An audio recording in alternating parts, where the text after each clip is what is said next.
2025 మార్చి 7న UNESCO tentative లిస్టులో అంటే UNESCO తాత్కాలిక జాబితాలో చోటు దక్కించుకున్నటువంటి భారతీయ వారసత్వ ప్రదేశాలు అనగానే మొత్తం ఎన్ని గుర్తుకు రావాలండి?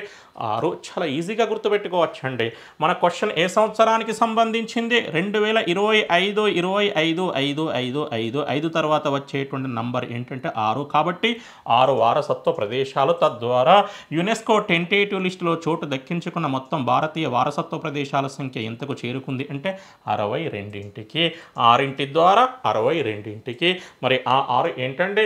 మూడుమాల్ మెగాలిథిక్ మెన్హిర్స్ తెలంగాణ రాష్ట్రం, Kanger valley national park Chhattisgarh రాష్ట్రం, 64 యోగిని టెంపుల్స్, మొత్తం 13 64 యోగిని టెంపుల్స్ 4 రాష్ట్రాల్లో ఉన్నాయండి. మధ్యప్రదేశ్, ఉత్తరప్రదేశ్ ఎట్లా గుర్తుంటుంది? ఇతర 2 రాష్ట్రాలు ఏంటండి? ఒడిషా మరియు తమిళనాడు.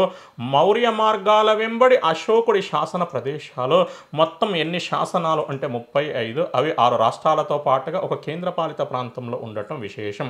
ఢిల్లీ, బీహార్, ఉత్తరప్రదేశ్, మధ్యప్రదేశ్, గుజరాత్, కర్ణాటక మరియు ఆంధ్రప్రదేశ్. ఆంధ్రప్రదేశ్కు సంబంధించి ఏ గ్రామం గుర్తుకు రావాలి అంటే ఎర్రగుడి. ఉత్తర భారతదేశంలోని గుప్త దేవాలయాలు మొత్తం ఎన్ని గుప్త దేవాలయాలు అంటే 20. ఆ 24 వేరువేరు రాష్ట్రాల్లో ఉన్నాయండి. Bihar, Uttar Pradesh, Madhya Pradesh and Rajasthan. Next one బుందేలాల రాజభవనాలు మరియు కోటలు 6. ఆ 6 ఎన్ని రాష్ట్రాల్లో ఉన్నాయి అంటే 2 రాష్ట్రాల్లో, ఉత్తరప్రదేశ్, మధ్యప్రదేశ్.